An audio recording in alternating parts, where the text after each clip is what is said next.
Hello students, मैं हूं अनुराग त्रिपाठी। स्वागत है आपका वीडियो लेक्चर सीरीज़ में। और हमारा जो टॉपिक चल रहा था दैट वाज डिफरेंशिएशन यानी कि अवकलन। ठीक है, तो आज हम लोग शुरू करने वाले हैं एप्लीकेशन ऑफ डेरिवेटिव यानी कि अवकलन के अनुप्रयोग। एप्लीकेशन ऑफ डेरिवेटिव यानी कि जिसको मैं शॉर्ट में बोलता हूँ एओडी, एप्लीकेशन ऑफ डेरिवेटिव्स। मतलब कि जो हमने डिफरेंशिएशन पढ़ा था यानी कि जो अवकलन पढ़ा था उसका यूज कहाँ पे करते हैं। ठीक है, बेसिकली हमारे कोर्स में बेटा 5 यूजेस हैं। कितने?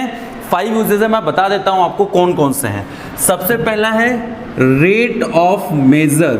रेट ऑफ मेजर मतलब परिवर्तन की दर। हिंदी में इसको क्या बोलते हैं? परिवर्तन की दर। दूसरा जो है हमारे पास है that is maxima and minima, मतलब उच्चिष्ट और निम्निष्ट। ठीक है, तीसरा मेरे पास जो है वो है इंक्रीजिंग एंड डिक्रीजिंग। इंक्रीजिंग और डिक्रीजिंग यानी कि क्या बोलते हैं इसको हिंदी में वर्धमान और ह्रासमान फलन। चौथा जो हमारे पास है that is tangent and normal. Tangent and normal मतलब स्पर्श रेखा और अभिलंब। और पांचवा जो हमारे पास है दैट इज अप्रोक्सीमेशन। अप्रोक्सीमेशन का मतलब है निकटतम या सन्निकट मान ज्ञात करना या लगभग मान ज्ञात करना। तो ये कुछ हमारे पास 4-5 एप्लीकेशंस हैं किसकी? डिफरेंशिएशन की, है ना, यानी कि अवकलन के। ये कुछ 4-5 एप्लीकेशन हैं, अनुप्रयोग हैं जिनकी हम चर्चा करने वाले हैं।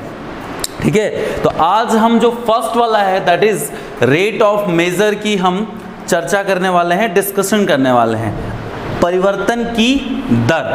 अब देखो, समझने वाली बात क्या है कि जब मैंने आपको डिफरेंशिएशन यानी कि अवकलन पढ़ाया था तो मैंने एक चीज़ आपको बताई थी। जब मैंने आपको अवकलन पढ़ाया था मैंने आपको एक चीज़ बताई थी। क्या बताई थी? ध्यान से समझना बेटा कि एक्चुअल में dy बाई डी एक्स का मतलब क्या था। भाई मेरे, जो मैंने dy बाई डी एक्स लिखा था ना, इस dy बाई डी एक्स का मतलब क्या था? इस dy बाई डी एक्स का मतलब यही था ना, y का x के सापेक्ष अवकलन, right? Differentiation of y with respect to x, या फिर हम कह सकते हैं y में x के सापेक्ष परिवर्तन की दर। ठीक है जी, तो dy बाई डी एक्स का क्या मतलब था? y में x के सापेक्ष परिवर्तन की दर, rate of change of y with respect to x। That is the most important thing you need to understand, right? आपको समझना पड़ेगा कि dy बाई डी एक्स का मतलब क्या था। यहीं से ये जो हमारा रेट ऑफ मेजर है ना, इसकी शुरुआत ही यहीं से होती है। ठीक है, और इसमें कुछ फिजिक्स के कंसेप्ट भी आएंगे छोटे मोटे। तो सबसे पहले तो मतलब समझ लो कि dy बाई डी एक्स का मतलब क्या होता है। dy बाई डी एक्स का मतलब होता है y में x के सापेक्ष परिवर्तन की दर। अगर मैंने यहाँ पे dy बाई डी टी लिख दिया, dy बाई डी टी लिख दिया, तो इसका मतलब क्या हो गया? y में t के सापेक्ष परिवर्तन की दर। t नॉर्मली यहाँ पे हमारा समय होगा यानी कि टाइम होगा। अगर मैंने लिख दिया dy बाई डी थीटा लिख दिया, इसका मतलब y में थीटा के सापेक्ष परिवर्तन की दर, rate of change of y with respect to theta. ये समझने वाली बात है। दैट मीन्स ये जो भी चीजें हैं, व्हाटएवर इट इज, ये सब क्या है? y में समथिंग के परिवर्तन की दर, y में x के परिवर्तन की दर, या फिर y में जो है t के सापेक्ष परिवर्तन की दर, या y में थीटा के सापेक्ष परिवर्तन की दर। तो सबसे पहली बात, अवकलन का मतलब क्या होता है? जिसका अवकलन कर रहे हैं उसका उस वेरिएबल के सापेक्ष परिवर्तन की दर। ये हमारी सबसे इंपॉर्टेंट चीज निकल के आई। ठीक है जी, तो सबसे पहले इसमें कुछ नया नहीं है, इसमें वही चीजें हैं, वही डिफरेंशिएशन करना है। बट लॉजिकल बात ये थे कि समझने वाली बात क्या है बेटा कि dy बाई डी एक्स का मतलब क्या होता है। ठीक है जी, बहुत बढ़िया। अब इसमें क्या है, 2-3 छोटी मोटी चीजें आएंगी जो आपने ऑलरेडी फिजिक्स में पढ़ी हुई होंगी। मैं बता देता हूँ क्या होंगी। ठीक है, जैसे आपको पता है एक होता है वेलोसिटी, वेलोसिटी या स्पीड। ठीक है, जिसको हिंदी में आप बोलते हो वेग या चाल। ठीक है, अब देखो फिजिक्स में वेग और चाल अलग अलग होता है, हमारे लिए कोई मतलब नहीं क्योंकि हमें सिर्फ डिफरेंशिएशन से मतलब है। तो वेलोसिटी क्या होता है? Rate of change of displacement. Rate of change of displacement यानी कि विस्थापन में परिवर्तन की दर, राइट है ना? विस्थापन में परिवर्तन की दर जिसे हम क्या कहते हैं? वेग कहते हैं। तो rate of change of displacement यानी कि इसको मैं लिख सकता हूं dx/dt। अगर मेरा x जो है वो डिस्प्लेसमेंट है, r अगर है तो उसको मैं dr/dt लिख सकता हूं। s डिस्प्लेसमेंट माना तो ds/dt लिख सकता हूं, जो भी आपने माना हो। मतलब किसी भी जो भी x का, y का, z का वेरिएबल गिवन है, यानी कि जो हमारे पास विस्थापन दिया हुआ उसमें समय के सापेक्ष अगर उसका मैं अवकलन करूंगा, अगर मैं विस्थापन का समय के सापेक्ष अवकलन करूंगा यानी कि डिस्प्लेसमेंट का टाइम के साथ में डिफरेंशिएशन करूंगा, तो हमारे पास रिजल्ट आएगा वेलोसिटी। वेग का अगर मैं वापस अवकलन कर लेता हूं तो एक टर्म याद होगा, एक्सीलरेशन, है ना। एक्सीलरेशन को हिंदी में बोलते हैं त्वरण। त्वरण वाली बात समझना जरूरी है। ये क्या होगा, वेग का अवकलन यानी कि dv/dt।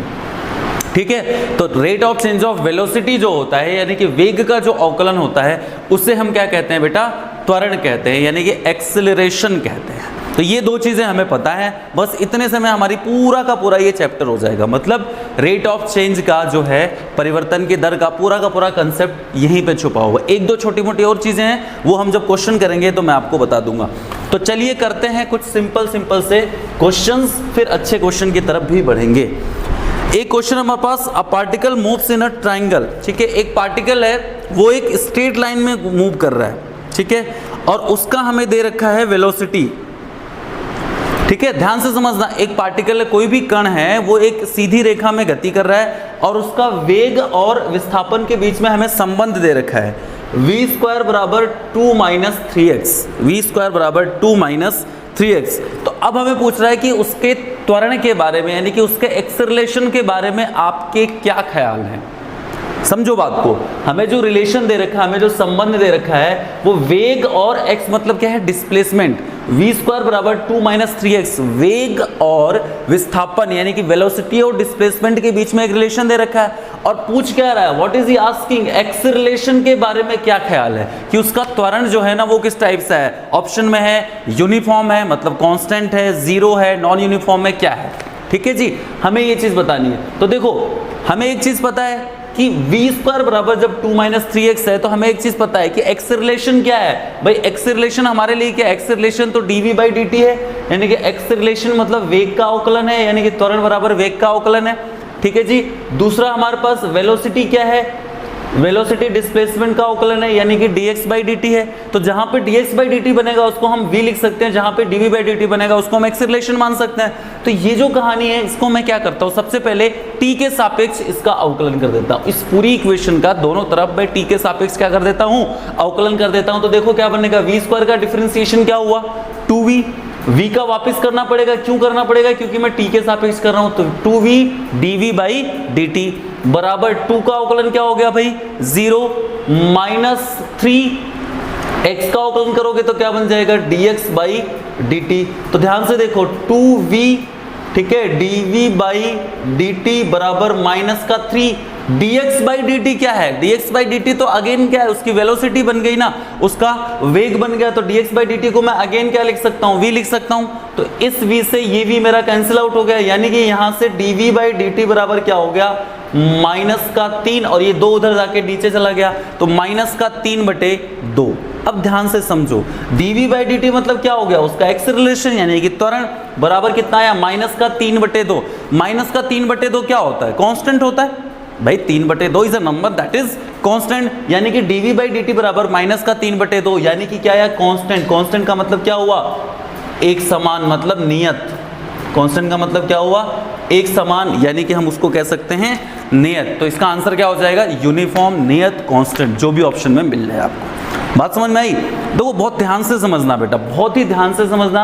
चीजें थोड़ी सी कंफ्यूजिंग होंगी लेकिन ध्यान लगाओगे तो सब समझ में आ जाएगा। तो ये था मेरा पहला क्वेश्चन, आराम से बिल्कुल धीरे धीरे चलेंगे। चलो एक और क्वेश्चन लेते हैं बेटा। क्या बोला, a stone is falling freely, ठीक है, तो उसका इक्वेशन दे रखा, एक स्टोन है मतलब पत्थर है। देखो क्वेश्चन मैं लिखवा नहीं रहा हूं तो इसलिए आप इसको समझ लो, है ना। क्या कह रहा है क्वेश्चन, कि एक पत्थर है, एक पत्थर, मेरे हाथ में एक पत्थर था, उसको मैंने ऐसे छोड़ दिया, ठीक है, तो वो अपने आप नीचे गिर रहा है। बिल्कुल फिजिक्स के क्वेश्चन है, एक पत्थर है वो अपने आप नीचे गिर रहा है, तो उसका विस्थापन और समय के बीच में जो संबंध है वो हमें दे रखा है s बराबर 1/2 gt²। बहुत ही फेमस इक्वेशन है, आप जानते हो, सेकेंड इक्वेशन ऑफ मोशन है ना, गति का द्वितीय समीकरण है। तो हमें दे रखा है एक स्टोन है, ठीक है, वो जो है वो फ्रीली हमने उसको छोड़ दिया, वो नीचे गिर रहा है, और विस्थापन और समय के बीच यानी कि डिस्प्लेसमेंट और टाइम के बीच में ये रिलेशन है, तो अब बोल रहा है उसका एक्सेलरेशन क्या होगा। देखो भाई ये विस्थापन है, हमें पता है विस्थापन यानी कि डिस्प्लेसमेंट का एक बार अवकलन करूंगा तो वेग आएगा, दोबारा अवकलन करूंगा तो क्या आ जाएगा, त्वरण आ जाएगा, राइट है जी। तो इसको पहले एक बार डिफ्रेंशिएट कर देते हैं, तो ds/dt is equal to 1/2g। अब टी स्क्वायर का डिफ्रेंशिएशन क्या हुआ भाई, 2t हुआ, ठीक है, तो 2 से 2 कट गया। ds/dt बराबर आपके पास क्या आ गया भाई, ds/dt बराबर क्या आ गया आपके पास, g × t। इसे ही तो आप क्या कहते थे, वेग कहते थे, विस्थापन का अवकलन, दैट इज कॉल्ड वेग। अब इसको वापस डिफरेंशिएट करोगे तो क्या लिखोगे, dv/dt, समझ रहे हो बात को, dv/dt लिखोगे तो यहाँ पे क्या होगा, इसका अवकलन करोगे तो gt का अवकलन, g तो कांस्टेंट है, t का 1 यानी कि आंसर क्या हो गया g क्या होता है, ग्रेविटेशनल एक्सेलरेशन यानी कि गुरुत्वीय त्वरण, जो कि नियत होता है, कितना होता है 9.8 मीटर पर सेकेंड स्क्वायर, जो कि कांस्टेंट है। इसका मतलब क्या हुआ, ये कांस्टेंट है, कांस्टेंट है, तो इसका आंसर क्या हो जाएगा कि भाई ये जो पार्टिकल जो नीचे गिर रहा है उसका जो त्वरण है यानी कि जो एक्सेलरेशन है वो हमेशा के लिए क्या है, कांस्टेंट है। तो ऑप्शन हो जाएगा यूनिफॉर्म यानी कि कांस्टेंट। चलो तीसरे क्वेश्चन पे चर्चा करते हैं भाई। तीसरा क्वेश्चन क्या है, the radius of A sphere is measured by 20 centimetre. एक गोला है ना, एक गोला है, उसकी जो त्रिज्या है वो दे रखी है 20 सेंटीमीटर, यानी कि एक गोला है उसकी त्रिज्या दे रखी है आपको 20 centimetre, with a possible error of 0.02। ठीक है, उसमें जो एरर है, एरर का मतलब त्रुटि, एरर का मतलब क्या होता है, त्रुटि, यानी कि इसको मैं लिख सकता हूँ डेल्टा आर। वैसे ये क्वेश्चन यहाँ पे नहीं होना चाहिए था लेकिन आ गया तो मैं बता देता हूँ। तो डेल्टा आर ये हमारा क्वेश्चन हो, एरर एंड अप्रोक्सीमेशन जो लास्ट वाला बताया था ना उसका है, बट आ गया तो इसको मैं यहीं पे करवा देता हूँ। चलो ठीक है, तो डेल्टा आर बराबर मुझे दे रखा है 0.02 सेंटीमीटर। ठीक है जी, देन करेक्ट एरर। अब देखो क्या पूछ रहा है, समझो बात को, ये पूछ रहा है कि भाई एक गोला है, समझो ध्यान से, एक गोला है उसकी त्रिज्या है 20 सेंटीमीटर। ठीक है जी, बहुत बढ़िया, लेकिन उस गोले का जब त्रिज्या नापी गई तो उसमें कुछ त्रुटि यानी कि एरर आ गई जो कि कितनी है 0.02 सेंटीमीटर। तो बोल रहा है कि अगर त्रिज्या में इतनी त्रुटि है तो उसके सरफेस एरिया, सरफेस एरिया का मतलब उसका पृष्ठीय क्षेत्रफल को नापने में कितनी त्रुटि होगी। ठीक है, यहां से एक कंसेप्ट आपको याद रखना है, ध्यान से समझना बेटा। यहां पे जब त्रुटि वाला क्वेश्चन करते हैं तो हमें एक चीज पता होनी चाहिए, वो क्या होनी चाहिए वो समझ लो। ठीक है, क्या पता होना चाहिए कि भाई डेल्टा वाई बटे डेल्टा एक्स को मानेंगे हम dy बटे dx के बराबर, डेल्टा वाई बटे डेल्टा एक्स को हम मानेंगे dy बटे dx के बराबर। डेल्टा वाई, वाई में जो एरर है वो है, डेल्टा एक्स, एक्स में जो एरर है वो है। ठीक है, मतलब हमारे पास क्या होगा, y और x के बीच में एक फंक्शन होगा। ठीक है, अब ध्यान से देखो, हमें चाहिए क्या, आप एक बात बताओ कि किसी गोले का पृष्ठीय क्षेत्रफल क्या होता है, संपूर्ण पृष्ठीय क्षेत्रफल, टोटल सरफेस एरिया पढ़ा होगा आपने, 4πr²। तो संपूर्ण पृष्ठीय क्षेत्रफल को मैं s से लिख रहा हूं तो s बराबर क्या हो जाएगा भाई 4πr²। समझ में आ गई बात। अब देखो s और r, हमारी जो इक्वेशन बनी है वो किसके बीच में बनी है, s और r के बीच में। तो डेल्टा s का मतलब क्या हुआ, s में जो एरर है, डेल्टा r का मतलब क्या हुआ, r में जो एरर है। समझ में आ गई बात। तो इसको अब डिफरेंशिएट करो, यानी कि ds/dr क्या होगा भाई, 4π तो कांस्टेंट है और r² का क्या होता है 2r, यानी कि मेरे पास जो ds/dr आया वो कितना है, 4 दूनी 8πr। फंडा क्लियर। अब हमें क्या बताया गया था कि delta Y by delta X बराबर क्या लेना है हमें, dy बाई dx, यानी कि मैं यहां से क्या लूंगा, delta s by delta r, क्योंकि यहाँ पे फलन किसके बीच में है, s और r के बीच में है। ठीक है बच्चों, तो delta s by delta r बराबर में क्या ले लूंगा, ds बाई dr। कहानी समझ में आ गई। अब डेल्टा s तो मुझे निकालना है, क्योंकि क्या बोला था उसने, सरफेस एरिया में यानी कि पृष्ठीय क्षेत्रफल में कितनी त्रुटि है वो मुझे बताओ, तो मैं बता रहा हूं। बटे में डेल्टा r देखो दे रखा ऊपर 0.02, बहुत ही बढ़िया। ds बाई dr की वैल्यू कितनी है 8πr, तो यहां से डेल्टा s क्या हो गया 8πr इंटू 0.02। ठीक, और r की वैल्यू भी कितनी दे रखी है 20, तो 8π इंटू 20 इंटू 0.02, ये हमारा आंसर हो जाएगा, जो कि कितना हो जाएगा देख लो आप, 2 दूनी 4 और चौक 32, तो 3.2π। और चूंकि एरिया है तो सेंटीमीटर स्क्वायर, ये हो जाएगा इसके अंदर त्रुटि। समझ में आ गई बात? तो ये बहुत ही सिंपल सा क्वेश्चन था जिसको आप इजी वे में सॉल्व कर सकते हो। ठीक है जी, चलो कुछ और क्वेश्चंस ले लेते हैं। एक और क्वेश्चन है बहुत ही सिंपल सा, the displacement of a particle is given by, एक कोई भी कण है उसका विस्थापन दिया हुआ है, कोई भी एक कण है उसका विस्थापन दिया हुआ है, यानी कि डिस्प्लेसमेंट दिया हुआ है। क्या दिया हुआ है? 2t square minus 3t plus 1। देखो कितना सिंपल सा क्वेश्चन है, बोल रहा है इसका डिस्प्लेसमेंट दिया हुआ है और आपको त्वरण बताना है, एक्सेलरेशन बताना है। डिस्प्लेसमेंट दिया हुआ है और आपको एक्सेलरेशन यानी कि त्वरण बताना है। तो आपको पता है एक बार अवकलन करोगे तो क्या आएगा? वेग आएगा। ds/dt बराबर कितना होगा? 2 दूनी 4t माइनस 3। एक बार और अवकलन करोगे तो ये तो वेलोसिटी आ गई, वेलोसिटी यानी कि वेग का वापस अवकलन करोगे तो 4t का तो 4 और 3 का 0, तो ये आपका आंसर हो गया। dv/dt यानी कि त्वरण आ गया। ठीक है, चलो नोट कर लीजिए और इसको समझ लीजिए, फिर आगे बढ़ते हैं। इसमें हम बहुत सारे क्वेश्चन करने वाले हैं, आप चिंता मत करो, क्योंकि इसमें क्या है ना बेटा, क्वेश्चन की ही बात है, कंसेप्ट में तो कुछ ज़्यादा कुछ है नहीं, इसलिए जितना ज़्यादा क्वेश्चन करोगे उतनी ही अच्छी प्रैक्टिस होगी। अच्छा, इसको लेके कंफ्यूज मत होना, इसको मैं वापस पढ़ाऊंगा पूरा, है ना। जो एरर वाला है उसको मैं वापस पढ़ाऊंगा पूरा, तो कोई चिंता विंता करने की आपको ज़रूरत नहीं है। अब कुछ अलग टाइप के क्वेश्चन करते हैं। एक क्वेश्चन हमारे पास कि एक पार्टिकल है, उसके इक्वेशन ऑफ मोशन गिवन है, मतलब उसका विस्थापन दिया हुआ है s बराबर, विस्थापन दिया हुआ है s बराबर 2t cube minus 9t square minus 3t नहीं प्लस का 12t है। मैं भी तो क्या 2-3 एक साथ देख लेता हूँ। तो 2t cube minus 9t square plus 12t plus 1, इसके बारे में क्या कहा जाए है? ठीक है, अब क्या कर रहा है, देखो बहुत इंपॉर्टेंट चीज़ है, बहुत ही अच्छा क्वेश्चन है, इट्स वेरी गुड। ठीक है, कह रहा है कि ये इसका विस्थापन है। अब आपको बताना है वह कौन सा समय है जब पार्टिकल जाके रुक जाता है। ठीक है जी, क्या बोल रहा है? एक विस्थापन और समय के बीच में हमें एक रिलेशन दे रखा है, एक संबंध दे रखा है, और क्वेश्चन पूछ रहा है कि वह कौन सा समय है जब पार्टिकल जाके रुक जाता है। देखो एक चीज़ मैं बता दूं बेटा, ये जो भी मैं चीज़ें पढ़ा रहा हूँ ना, ये ऑलरेडी अगर आपने फिजिक्स में काइनेमेटिक्स पढ़ा होगा 11th की फिजिक्स, तो आपने ये सारी चीज़ें पढ़ी होगी, बट फिर भी मैं आपको बिल्कुल डिटेल में पढ़ा रहा हूँ। ठीक है, ध्यान दो। तो ये कह रहा है एक विस्थापन और टाइम के बीच में संबंध रखा, बोल रहा है वह कौन सा समय, कौन सा ऐसा समय था जब ये पार्टिकल जाके रुक गया था। देखो समझो बात को, जब भी कोई पार्टिकल रुक गया इसका मतलब क्या हुआ, उसका क्या चीज़ ऐसी है जो जीरो होगी।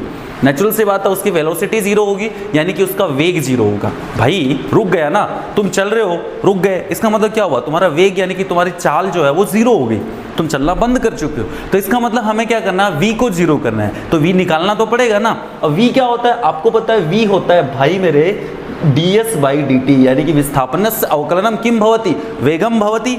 ओके जी, तो इसका अवकलन कर दो, तो 2 3 जा 6 यानी कि t स्क्वायर माइनस 9 2 जा 18t और प्लस का 12, ये इसकी वेलोसिटी आ गई। लेकिन हमें तो क्या बोला गया भाई, समय बता जब वेग क्या हो गया? जीरो, यानी कि इसको किसके बराबर कर दो? जीरो के, और इसको सॉल्व कर लो। तो देखो ध्यान से, तो 6 कॉमन आ रहा है, तो t square minus 3t plus 6 दूनी 2 मतलब 12, जीरो, 6 को जीरो में जाने दो, तो t square minus 3t plus 2 बराबर 0। इसके गुणनखंड करने यानी कि फैक्टराइजेशन तो आपको बचपन से आता ही होगा, नहीं आता?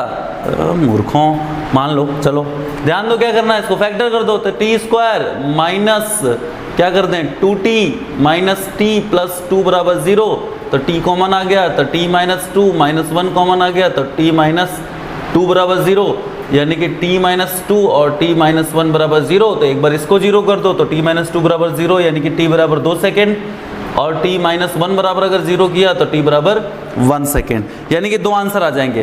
पहले तो ये चलते चलते 1 सेकेंड बाद में जाके रुक जाएगा, फिर चलना शुरू करेगा और 2 सेकेंड बाद में जाके वापस रुक जाएगा, मतलब इसका ग्राफ यू बन। बात समझ में आ गई? तो 1 सेकेंड और 2 सेकेंड में हमारा पार्टिकल जो है वो स्टॉप हो जाता है। ये इस कहानी का सार था।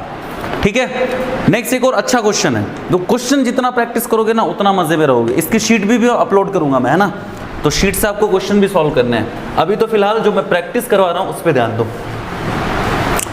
चलिए एक और क्वेश्चन है, बहुत ही अच्छा क्वेश्चन है, शानदार है, कि एक स्फेरिकल बैलून है, उसका जो डायमीटर है, स्फेरिकल गुब्बारा, ठीक है, स्फेरिकल मतलब क्या बोलते हैं इसको हिंदी में, गोलाकार, है ना, गोलाकार गुब्बारा है, जिसका जो व्यास है, ध्यान रखना व्यास, त्रिज्या नहीं है, किसकी बात कर रहा है, व्यास यानी कि डायामीटर, डायामीटर जिसको मैं स्मॉल डी मान लेता हूं, व्यास की बात कर रहा है। जो व्यास है वो बोल रहा है डी बराबर दे रखा है, व्यास बराबर 3x + 9 बटे में 2, यही है क्या, हाँ 3x + 9 बटे में 2 जो है वो इसका व्यास है, ठीक है जी।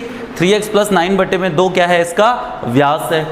d बराबर दे दिया 3x + 9 बटे में 2। और क्या कह रहा है, then the rate of change of its volume with respect to x is, बोला x के सापेक्ष इसके वॉल्यूम में परिवर्तन की दर, किसके सापेक्ष, x के सापेक्ष, किस में, वॉल्यूम में, वॉल्यूम मतलब आयतन, आयतन मतलब v, यानी कि पूछ क्या रहा है, x के सापेक्ष उसके आयतन में परिवर्तन की दर, मतलब हमसे कहानी जो पूछ रहा है वो किसकी पूछ रहा है, dv/dx की, समझना, x के सापेक्ष वॉल्यूम में परिवर्तन, वॉल्यूम मतलब आयतन, आयतन को हम v से लिख सकते हैं, x के सापेक्ष इसका मतलब dv/dx की बात कर रहे हैं। तो अल्टीमेटली मुझे बताना भाई मेरे dv/dx की वैल्यू, ठीक है भाई, कोई दिक्कत वाली बात नहीं है। मेरे पास डायमीटर दे रखा है, डायमीटर दे रखा है, तो मुझे त्रिज्या की जरूरत होती है, क्योंकि आयतन क्या होता है, गोले का आयतन होता है, बचपन में तुमने पढ़ा होगा 4/3 πr³, क्या होता है 4/3 πr³, पास को समझना है ना।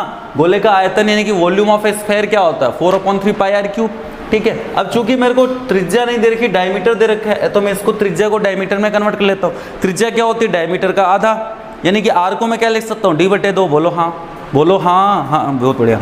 तो r बराबर क्या लिख सकता हूँ, d/2 यानी कि d/2 का होल क्यूब। देखो ये मत सोचना क्वेश्चन में बहुत लेंदी बड़े बड़े करवा रहा हूँ, सिर्फ कंसेप्ट क्लियर हो इसलिए मैं इतने बड़े करा रहा हूँ। जब इसकी प्रैक्टिस करवाऊंगा ना 30 सेकंड से ज़्यादा ही क्वेश्चन नहीं लेंगे, चिंता मत करो, ठीक है जी। चलो ध्यान से देखो, तो 4/3 पाई ये कितना हो गया, d का क्यूब अपॉन 2 का क्यूब, दैट इज 8, 8 से 4 गया 2, यानी कि ये बन गया πd³ बटे में कितना 6, देख लो भाई 3 × 2 = 6 πd³, यानी कि मेरे पास वॉल्यूम अब कितना आ गया πd³ बटे में 6। ध्यान से समझना, मेरे पास जो वॉल्यूम आया दैट इज πd³ बटे में 6। अब क्या चाहिए मुझे, मुझे तो भाई dv/dx चाहिए, भाई dv/dx आएगा, चिंता मत करो आएगा, कैसे आएगा ध्यान दो। तो मेरे पास जो v आया π/6 d³, क्या π/6 d³, और d की वैल्यू कितनी थी 3x + 9/2 का होल क्यूब, 3x + 9/2 का होल क्यूब। तो अब मुझे क्या चाहिए dv/dx, बहुत ही बढ़िया। तो अब देखो इसमें π/6 तो क्या है, कांस्टेंट है। अब इसका सिंपल डिफरेंशिएशन यानी क्या अवकलन करना है, इसका अवकलन क्या होगा, इसको सिंपली x³ की तरह मान सकते हो। x³ का अवकलन क्या होता है 3x², तो 3x मतलब कि 3x + 9/2 का होल स्क्वायर, बहुत ही बढ़िया। इनटू में इस पूरे लल्लू पंजू जी का वापस करना पड़ेगा, गड़बड़ कर रहा है ये, है ना। तो इसका वापस करोगे तो 3x का तो 3 हो जाएगा, 9/2 का 0, मतलब इनटू में 3 हो गया।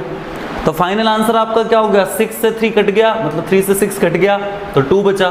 3 × पाई मतलब 3 बटे में 2 इंटू 3x + 9/2 का होल स्क्वायर, ये आपका हो जाएगा आंसर dv/dx का, ठीक है, बिल्कुल बहुत ही बढ़िया। जो भी है देख लेना, कुछ गड़बड़ हो तो चेक कर लेना, कोई दिक्कत नहीं है। ओके जी, फंडा क्लियर हो गया, बहुत अच्छे, वेरी गुड, शानदार। नेक्स्ट है हमारे पास और कुछ क्वेश्चन लेते हैं। अच्छा से एक क्वेश्चन दिख रहा है मुझे कि वेलोसिटी ऑफ अ पार्टिकल, एक पार्टिकल है, एक कण है, उसका वेग हमें दे रखा है, एक कण है उसका हमें वेग दे रखा है, v बराबर कितना दे रखा है 60 - t²/6, वेलोसिटी दे रखा है 60 - t²/6।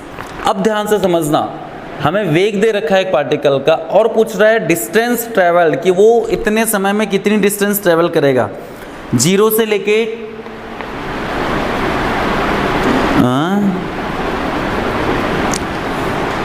वैसे इंटीग्रेशन का क्वेश्चन अब आ गया तो मैं करवा देता हूं, बट इंटीग्रेशन का क्वेश्चन है, चलो कर लेते हैं। ये कह रहा है कि 3 सेकंड में कितनी दूरी तय करेगा, जबकि हमें दे रखा है कि जब t बराबर 0 था तो s बराबर भी क्या था, 0 था। t बराबर 0 पर s बराबर 0 का मतलब हम समय वहां से गणना कर रहे हैं जहां से वो चलना शुरू हुआ। तो जहां से चलना शुरू हुआ, जब t बराबर हमने जहां से माना वहां पे तो भी डिस्टेंस 0 ही रहेगी। बहुत बढ़िया। तो v बराबर दे रखा है, तो v का मतलब देखो ध्यान से समझ लेते हैं, इसको भी कर लेते हैं, वैसे फिजिक्स का क्वेश्चन है ये। तो ds/dt, v को क्या लिख सकते हो, ds/dt बराबर 60 माइनस का t स्क्वायर बटे में 6। अब तो ds बराबर क्या हो जाएगा भाई, 60 dt माइनस t स्क्वायर बटे में 6 और dt। तो इंटीग्रेशन कर दो, क्योंकि आपको क्या करना है, वेलोसिटी से डिस्प्लेसमेंट लाना है तो इंटीग्रेशन करना पड़ेगा। तो ds का तो s हो गया, डायरेक्ट s लिख सकते हो क्योंकि t बराबर 0 पे तो s बराबर 0 ही है। 60 का इंटीग्रेशन आपको पता है, t का इंटीग्रेशन क्या होता है, समाकलन t स्क्वायर बटे 2 माइनस t स्क्वायर बटे में t क्या बोलते हैं 1/6 तो कांस्टेंट है, और t स्क्वायर का क्या होगा, t क्यूब बटे में 3। सिंपल। अब इसमें क्या करना, t बराबर 3 सेकंड पर है तो s तो t की जगह 3 रख दोगे तो आपका यहाँ से आंसर आ जाएगा। तो रख के देख लो कितना हो रहा है, देखो ये 2 से 3 हो गया, तो s बराबर कितना हो गया, देखो ये 3t स्क्वायर बनेगा, और t की वैल्यू कितनी थी, 3 सेकंड, तो 3 इंटू टी 3 का स्क्वायर यानी कि 27 माइनस ये 3 का स्क्वायर 3 का क्यूब मतलब 27 मतलब 9। अरे नहीं समझे बात को, ध्यान से देखो मैं बताता हूँ। यहाँ पे t क्यूब है, t की वैल्यू कितनी है 3 सेकंड, 3 सेकंड रखोगे यहाँ पे तो 3 का क्यूब बनेगा, 3 के क्यूब से एक 3 कट गया तो 3 का स्क्वायर बचा यानी कि 9, तो 9/6 बचा, 9/6 को और काट लोगे तो 3/2 बच जाएगा, तो 27 दूनी 54 मतलब 51/2 आपका आंसर हो जाएगा। ठीक है, तो 51/2 विल बी राइट आंसर। ये वैसे क्वेश्चन बीच में आ गया था, बाकी ऐसा क्वेश्चन इसमें नहीं आता है। ठीक है, चलो एक और क्वेश्चन है। ठीक है, समझ में आ रहा सारी चीज़ें, बहुत ही बढ़िया। देखो बहुत सिंपल है, थोड़ा सा दिमाग लगा के और सस्ते में जुगाड़ निपटाओगे ना तो सही रहेगा, ज़्यादा घबराने की ज़रूरत नहीं है। और जेट और आईसीआर में तो वैसे ही बहुत इजी क्वेश्चन आते हैं। ठीक है, बिल्कुल कचरा पेपर आता है एकदम इजी वाला। एक क्वेश्चन है, edge of a cube is increasing with the rate of 5 centimetre per second, how fast is the volume of the cube increasing in the edge. क्या बोल रहा है, एक जो है क्यूब है, क्यूब का मतलब क्या होता है, घन। एक घन है, उसका जो किनारा है, घन का जो किनारा है, घन का जो किनारा है वो 5 सेंटीमीटर प्रति सेकंड के स्पीड से, 5 सेंटीमीटर प्रति सेकंड की जो है चाल से, स्पीड से वो है जो बढ़ रहा है। ठीक है, घन का किनारा 5 सेंटीमीटर प्रति सेकंड की स्पीड से बढ़ रहा है। ठीक, तो वो बता रहा है कि इसका आयतन किस स्पीड से बढ़ रहा है, इसका वॉल्यूम किस स्पीड से बढ़ रहा है, जबकि घन का किनारा जो है वो 12 सेंटीमीटर है। सोच के देखो, घन के किनारे को मैं x मान लेता हूं तो ये किसकी वैल्यू है भाई, अगर घन का किनारा मैं x मान लेता हूं तो ये किसकी वैल्यू है, देखो ध्यान से देखो, सेंटीमीटर पर सेकंड, यानी कि घन के किनारे में प्रति सेकंड कितनी वृद्धि हो रही है। समझ में आ गई बात, dx/dt, बहुत ही बढ़िया। तो किसकी वैल्यू है, dx/dt की, यानी कि ये जो मुझे दे दिया dx/dt, कब, जब x मेरा क्या है, घन का किनारा है। घन का किनारा मतलब घन की भुजा की लंबाई है। ठीक है, साइड ऑफ क्यूब है, तो dx/dt की वैल्यू दे दी। अब अगर x मेरा घन का किनारा है, यानी कि क्यूब की जो है वो साइड है, तो भाई उसका आयतन क्या होता है, आपने पढ़ा होगा v बराबर x क्यूब, भुजा क्यूब। घन का आयतन क्या होता है, volume of cube, that is x cube. तो मुझे चाहिए वॉल्यूम किस रेट से बढ़ रहा है, मतलब dv/dt। ध्यान से समझना, dv/dt चाहिए मुझे, dv/dx नहीं चाहिए। किस रेट से बढ़ रहा है मतलब टाइम के रिस्पेक्ट में बात कर रहा है, तो मुझे चाहिए dv/dt। तो देखो भाई dv/dt क्या हो जाएगा, dv/dt बराबर क्या हो जाएगा, x का डिफरेंशिएशन किया तो 3x², लेकिन मैं t के रिस्पेक्ट में कर रहा हूं तो x का वापस करोगे तो dx/dt। और x बराबर मुझे कितना दे रखा था, घन का किनारा दे रखा था, बोला भाई 12 सेंटीमीटर यानी कि 12 सेंटीमीटर है।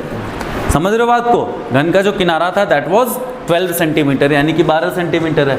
तो dv/dt बराबर कितना हो गया भाई, देख लो, 3 इंटू x बराबर 12 का स्क्वायर इंटू dx/dt की वैल्यू कितनी है, 5 सेंटीमीटर पर सेकेंड। समझ में आई बात, इंटू में क्या कर दूंगा 5, 12 का स्क्वायर 144 इंटू 3, जो भी करेगा आप सॉल्व करके देख लेना। तो 15 इंटू 144, आगे मैं सॉल्व नहीं कर रहा हूँ, लेकिन आगे जो यूनिट आएगा वो आएगा सेंटीमीटर क्यूब पर सेकेंड, क्योंकि वॉल्यूम का यूनिट क्या होता है सेंटीमीटर क्यूब, और बटे में क्या हो जाएगा पर सेकेंड। तो ये इसका आंसर हो जाएगा। बहुत ही सिंपल सा क्वेश्चन था। ठीक है, और ढंग का क्वेश्चन देखते हैं कुछ ढंग का क्वेश्चन दिख नहीं रहा मुझे।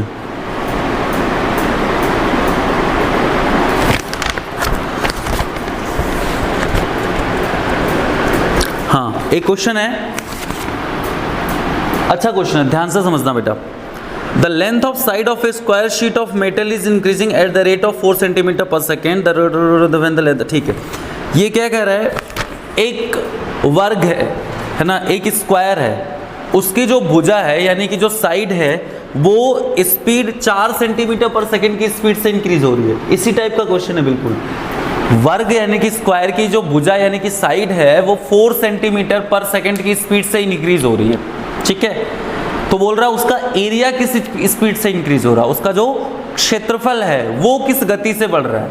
यानी कि अगर मैं वो वर्ग की भुजा, ये मेरा सपोज करो स्क्वायर है, इसकी भुजा को मैं x मान लेता हूं, तो उसका ये किसकी वैल्यू है, भुजा में वृद्धि की दर, राइट। तो यानी कि किसकी वैल्यू होगी, जैसे वहां पे था तो ये सिंपली dx/dt की वैल्यू हो गई भाई। ये किसकी वैल्यू होगी, dx/dt की।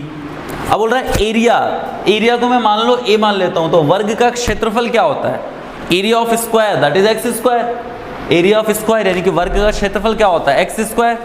तो अब मुझे क्या चाहिए, देखो dx/dt दे रखा है, मुझे चाहिए dA/dt, क्यों, एरिया में परिवर्तन की दर। और मुझे पता है उसकी भुजा भी दे रखी है, एंड दैट इज कहाँ गया, 2 सेंटीमीटर। वर्ग की भुजा भी कितनी दे रखी है, 2 सेंटीमीटर। तो यानी कि मेरे को चाहिए बेटा dA/dt, क्या चाहिए, dA/dt। तो dA/dt एक्स स्क्वायर का अवकलन करोगे क्या बनेगा, 2x, और इनटू में क्या बन जाएगा, dx/dt। तो 2x की वैल्यू ऊपर है कितनी, 2 इंटू dx/dt की वैल्यू है 4, तो 4 जा 16 सेंटीमीटर स्क्वायर पर सेकेंड। क्योंकि एरिया है ना, तो एरिया में तो एरिया का क्षेत्रफल क्या, एरिया का यूनिट क्या होता है, सेंटीमीटर स्क्वायर, यानी कि इसका रिजल्ट क्या हो जाएगा, सेंटीमीटर स्क्वायर पर सेकेंड। बहुत ही सिंपल वे में, ठीक है। तो इसी टाइप के क्वेश्चन आएंगे। एक और अच्छा क्वेश्चन मैं ले लेता हूं आपके लिए, जितनी ज्यादा प्रैक्टिस करोगे उतने ज्यादा सुखी रहोगे। देखो क्या दे रखा है, t बराबर दे रखा है v²/2।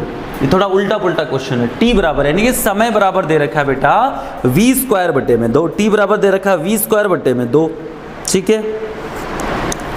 Then -df/dt is equal to, तो बोल रहा है कि -df/dt क्या होगा, -df/dt की वैल्यू बतानी है। t बराबर दे रखा है v²/2, -df/dt की वैल्यू बतानी है। f जो है वहां पे त्वरण है, f क्या है, त्वरण है, एक्सेलरेशन है। तो बेसिकली आपको क्या करना, देखो समझो बात को, t बराबर v²/2 दे रखा है, हमारे लिए कोई दिक्कत नहीं है। हम यहाँ से v² बराबर निकालेंगे तो कितना हो जाएगा, 2t हो जाएगा, ठीक है। अब देखो यहाँ पे जो गलती करोगे वो मैं बता रहा हूँ, बहुत ध्यान से समझना, बहुत ध्यान से समझना। v² बराबर 2t है, मुझे क्या चाहिए, df/dt। f का मतलब त्वरण है, मतलब क्या करना, त्वरण, पहले तो त्वरण लेके आना, फिर उसका वापस अवकलन करना है। समझना बात को, पहले तो त्वरण यानी कि एक्सेलरेशन लेके आना, फिर उसका वापस अवकलन करना, तब तो बनेगा ना df/dt। अब तुम क्या करोगे, देखो गड़बड़, तुम इसका सीधे अवकलन कर दोगे तो क्या बनेगा, 2v, मैं लिख देता हूँ एक बार, 2v dv/dt बराबर 2t, सॉरी 2 ओनली। अब दिक्कत कहाँ होगी, दिक्कत ये हो गई कि ये v बच गया। अब v तो क्या था, तो या तो v की वैल्यू वापस रखो यहां से, तभी तो आगे अवकलन कर पाओगे, क्योंकि v और जो है ये f बनेगा, आगे मुझे f का भी अवकलन करना है, तो f भी एक वेरिएबल है, v भी एक वेरिएबल है, तो मामला गड़बड़ हो जाएगा।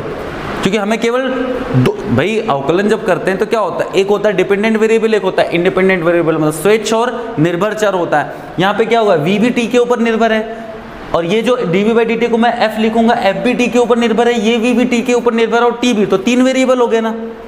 तो या तो आपके पास 2 ऑप्शन है, या तो v की वैल्यू यहाँ से ला के रखो, फिर इसके बाद में f का अवकलन करो, या फिर एक काम करो, सस्ता जुगाड़ क्या है, इसको डायरेक्ट अवकलन मत करो, पहले क्या कर लो, v की वैल्यू निकाल लो यहाँ पे, √2 इंटू टी। सबसे पहले क्या करो, v की वैल्यू निकाल लो, तो v की वैल्यू निकाल लिया आपने, तो √2 इंटू टी हो गया। अब जब इसका अवकलन करोगे तो सीधे क्या बनेगा, dv/dt बनेगा। dv/dt बनेगा तो वापस v नहीं बन रहा है, अब इस dv/dt को तो मैं f लिख सकता हूँ, समझ रहे हो बात को, dv/dt को मैं क्या लिख सकता हूँ, f लिख सकता हूँ। अब जो वापस जब v का अवकलन किया तो v नहीं बना, इसका मतलब मेरा वेरिएबल केवल अब 2 ही बचा, f और t। तो √2t का अवकलन क्या होगा, रूट का अवकलन क्या होता है, 1/2 रूट। तो इसमें से देखो क्या है, √2 तो कांस्टेंट है, इंटू √t का अवकलन 1/√t, तो √2 1/2 √t, रूट एक्स का क्या होता है 1/2 रूट एक्स, यानी कि फाइनल f बराबर आपके पास क्या आ गया 1/√2 इंटू √2। समझे नहीं समझे? अरे भाई √2 कांस्टेंट था, √t का अवकलन क्या होता है 1/2√t, 2 और √2 आपस में कैंसिल हुए तो एक √2 नीचे आ गया और बटे में ये f आ गया। लेकिन मुझे क्या चाहिए, मुझे तो df/dt चाहिए ना। तो df/dt मतलब ये जो कहानी है इसका वापस अवकलन करना है, तो भाई कर देते हैं वापस अवकलन। तो df/dt बराबर क्या होगा भाई 1/√2 तो कांस्टेंट है, इसको पड़े रहने दो।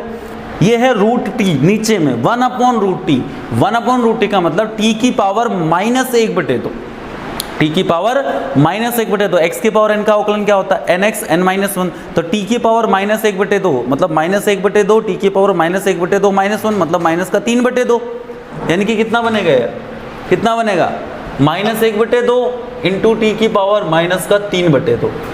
समझ गए बात को? ये कितना बन गया, ये तो अपॉन में 2√2 बन गया, और ये t जो है नीचे आएगा तो क्या होगा प्लस में 3/2 हो जाएगा। प्लस में 3/2 का मतलब t√t होता है, तो 1/t√t, और ये माइनस में। लेकिन मुझे एक्चुअल में वैल्यू किसकी चाहिए, माइनस का df/dt की, माइनस के df/dt की वैल्यू चाहिए, तो ये क्या हो जाएगा प्लस में हो जाएगा 1/2√t और t√t। ये आपका आंसर हो गया।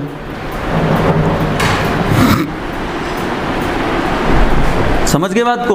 तो इस तरीके से इजी वे में आप जो है इसका आंसर निकाल सकते हो। फंडा क्लियर? वेरी इजी, बहुत ही बढ़िया। एक आधी क्वेश्चन और कर लेते हैं। 21 अच्छा क्वेश्चन है, ठीक है। कोई डाउट हो तो बेटा पूछ लेना, कोई दिक्कत वाली बात नहीं है। डाउट पूछने में कभी शर्म मत करना, क्योंकि हमारे गांव में एक कहावत है, जिसने करी शर्म माँ को फुट्यो करम, जिसने करी शर्म माँ को फुट्यो करम। समझ गए? हाँ, तो एक क्वेश्चन हमारे पास, the maximum height is reach in 5 second by a stone thrown vertically upward and moving under the equation of. एक पत्थर है, पत्थर को हमने ऊपर फेंक दिया है और उसकी इक्वेशन कुछ ऐसी है 10ut - 49t², 10ut - 49t²। अब देखो समझो इस क्वेश्चन का मतलब क्या है, ध्यान से समझना, अच्छा क्वेश्चन है ये हमारा। एक सबसे पहले प्रश्न क्या है उसको समझते। एक पत्थर था, अरे हमारे हाथ में एक पत्थर हो, मुँह बना उछाल दियो भाई, उसको ऊपर फेंक दिया हमने, ठीक है। ऊपर फेंक दिया तो वो ऊपर जा रहा है भाई, ऊपर जा रहा है। तो एक समय जाके तो ऊपर उसको क्या बनना पड़ेगा, रुकना पड़ेगा, फिर नीचे आना पड़ेगा। धरती माता तो अपने घर बुलाएंगे ना भाई, तो ऊपर फेंका तो ऊपर से वो नीचे आ रहा। तो ऊपर मतलब मैक्सिमम जितनी हाइट तक ऊपर जा सकता था, जिस ऊंचाई तक जा सकता था, उसे बोलते हैं मैक्सिमम हाइट, है ना। जैसे मैं आपको उछालूं नीचे से ऊपर, तो आप कहीं ना कहीं ऊपर जाओगे, मैक्सिमम जितनी मेरी ताकत होगी आपको फेंकने की। ये अलग बात है मैं उठा नहीं पाऊंगा, फिर अपने आप को आओगे, नीचे तो आओगे ना। तो वो अधिकतम ऊंचाई जहां तक आप ऊपर जा सकते हो उसे बोलते हैं मैक्सिमम हाइट। उसे क्या बोलते हैं, मैक्सिमम हाइट, मतलब अधिकतम ऊंचाई। तो ये कह रहा है कि ये जो पत्थर है, जो जिसकी इक्वेशन ये है, ये अधिकतम ऊंचाई तक गया कितने सेकंड में, 5 सेकंड में। मात्र 5 सेकंड में ये बिल्कुल जितना जा सकता था उतना ऊपर चला गया, ठीक है। 5 सेकंड में जितना ऊपर जा सकता था उतना ऊपर चला गया। तो अब आपको बताना है कि उसमें ये जो इक्वेशन है, इसके अंदर u नाम का एक प्राणी है, उस u की वैल्यू क्या है, उस u का मान कितना है, अगर ये 5 सेकंड में जो है अधिकतम ऊंचाई पर चला जा सकता है। मुझे एक चीज बताओ, अधिकतम ऊंचाई का मतलब क्या है? कि आप अधिकतम जितना जा सकते थे, इसका मतलब उसके ऊपर नहीं जाओगे ना, उसके ऊपर नहीं जाओगे, इसका मतलब वहां से नीचे आओगे। वहां से नीचे आओगे तो क्या हुआ, आपकी वेलोसिटी की डायरेक्शन चेंज हुई ना। पहले आप ऊपर जा रहे थे, अब आप क्या आ रहे हो, नीचे आ रहे हो, है ना। तो ऊपर जा रहे थे, इसका मतलब जाते दौड़ते दौड़ते दौड़ते ऊपर गए। तो अब क्या करना पड़ेगा, सडनली अगर आपको मैं बोलूं, ध्यान से समझना, सडनली बोलूं कि आप सीधे सीधे ऊपर जा रहे हो, सडनली नीचे आओ, तो आपको क्या करना पड़ेगा, 1 सेकंड 2 सेकंड रुकना पड़ेगा, तभी तो आप नीचे आ सकते हो ना। दैट मीन्स क्या होगा, जब पार्टिकल मैक्सिमम हाइट पर पहुंचेगा, अधिकतम ऊंचाई पर पहुंचेगा, तो वो रुक जाएगा, उसकी वेलोसिटी 0 होगी। जो ऊपर वाली वेलोसिटी, नीचे से ऊपर जाने वाली वेलोसिटी, उसको 0 होना पड़ेगा, तब वो रिटर्न आएगा। तो नीचे की वेलोसिटी की डायरेक्शन चेंज हो रही है, इसलिए 0 होगा। इसका मतलब अधिकतम ऊंचाई पर याद रखना है, अधिकतम ऊंचाई पर क्या होता है, किसी भी कण की चाल वेग 0 हो जाता है। ध्यान रखने वाली बात क्या है, अधिकतम ऊंचाई पर किसी भी कण का चाल या वेग क्या हो जाता है, वेलोसिटी 0 हो जाती है। यानी कि वो कितने सेकंड में अधिकतम ऊंचाई पर पहुंच रहा है, 5 सेकंड में। यानी कि t बराबर 5 सेकंड पर, t बराबर 5 सेकंड पर ये जो इक्वेशन है इसकी वेलोसिटी क्या होगी, 0 होगी। वेलोसिटी तो कैसे निकालेंगे हम, हमारे पास ये इक्वेशन किसकी है, s मतलब डिस्प्लेसमेंट यानी कि क्या बोलते हैं इसको, विस्थापन, और t मतलब क्या है हमारा, समय। तो विस्थापन और समय के बीच में हमें रिलेशन दे रखा है। तो अगर मैं विस्थापन का अवकलन करता हूं तो क्या आता है, वेग यानी कि वेलोसिटी आती है। तो इसका मैं अवकलन कर देता हूं तो मेरे पास वेलोसिटी आ जाएगी। वहां पे मैं t बराबर रखूंगा 5 और v बराबर रखूंगा 0, क्योंकि t बराबर 5 पर हाइट जो है उसकी मैक्सिमम है, और मैक्सिमम हाइट यानी कि उच्चतम ऊंचाई पर क्या होता है, किसी भी कण की जो वेलोसिटी यानी कि वेगम किम भवति, शून्यम भवति। चलो भाई इसका अवकलन कर देते हैं। तो 10 तो कांस्टेंट है भाई, s को लिख दूंगा मैं ds/dt, जयराम जी की। 10 कांस्टेंट है, यहाँ पे u भी कांस्टेंट है ना। t का अवकलन कितना हो गया, 1 हो गया, -49 और 48 क्यों लिख रहा हूं मैं, 49 और t स्क्वायर का अवकलन क्या हो गया भाई, 2t हो गया। अभी देखो 10 तो 10 है, ds/dt मतलब उसका वेगम किम भवति, वीवम भवति, v रख दो, बराबर इधर क्या बच गया 10u - 49 का डबल 98 और t। ठीक है, अब मुझे दिया गया t बराबर 5 सेकंड पर वो अधिकतम है, यानी कि जब t बराबर 5 सेकंड है वो चाचा अपनी मैक्सिमम ऊंचाई तक पहुंचे हुए हैं, जहां पे वेलोसिटी क्या होती है, 0 होती है। यानी कि वहां पे v बराबर किम भवति, शून्यम भवति। बच्चे बात समझ में आई। तो 10 इंटू वी को रख दो 0 बराबर 10u - 98 इंटू क्या हो जाएगा 5, क्योंकि t बराबर कितना है 5, ये तो 0 हो गया तो इसको इधर लेके आओ। तो 98 इंटू 5 बराबर क्या हो गया 10u, तो अल्टीमेटली u बराबर क्या हो जाएगा 98 इंटू 5 बटे में कितना है 10, 5 से 10 गया 2 टाइम्स, 2 से ये गया 49 टाइम्स, यानी कि u बराबर कितना आ जाएगा आंसर 49। ठीक है जी, तो u बराबर आ जाएगा 49 मीटर पर सेकेंड। मीटर पर सेकेंड क्यों, क्योंकि मैंने पूरा क्वेश्चन नहीं आपको बताया था, ये दिया हुआ था कि s जो है वो मीटर में है और t जो है वो सेकेंड में है, इसलिए हमारी जो कहानी होगी वो सिंपली क्या हो जाएगी, मीटर पर सेकेंड की हो जाएगी। ठीक है, तो बस ऐसे ही कुछ क्वेश्चन होते हैं, बहुत है आज के लिए इतना।